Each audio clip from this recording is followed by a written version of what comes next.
হযরত শাহজালাল আন্তর্জাতিক বিমানবন্দরে অভিবাসী শ্রমিকদের জন্য একটি বিশেষ লাউঞ্জ উদ্বোধন করেছেন প্রধান উপদেষ্টা অধ্যাপক মোহাম্মদ ইউনূস।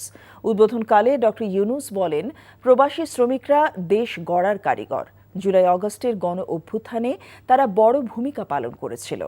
বর্তমান সরকার তাদের কাছে সবসময় কৃতজ্ঞ।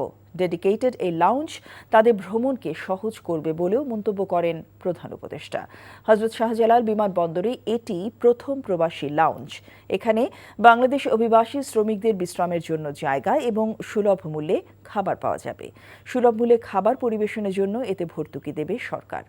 বাংলাদেশি প্রবাসী শ্রমিকদের সহায়তার লক্ষ্যে লাউঞ্জটি স্পন্সর করেছে জাতিসংঘ।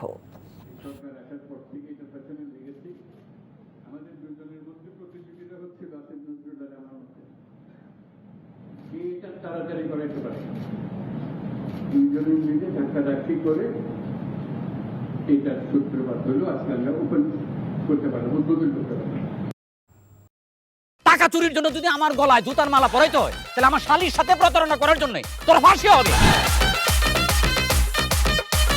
দুলা ভাই, আপনার তো ঘর জামাই বইলা একটা পরিচয় আছে, আমার তো তাও নাই।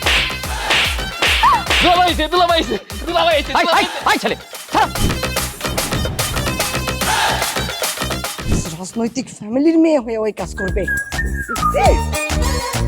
যারে পাবো আরে পিটাবো, রক্তের নেশায় ধরতে, রক্তের নেশায়, কাঁচা রক্তের নেশায় ধরতে।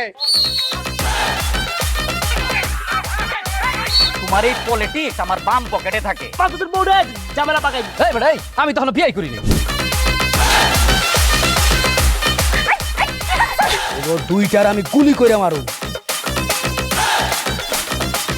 মাসুদরা কোনোদিন ভালো হয় না। আপনার পোশাক আশাক দেখে কিন্তু আপনার তালুকদার বংশের লোক মনে হয় না আব্বা, আপনার মনে হয় যে আপনি ফকির বংশের লোক।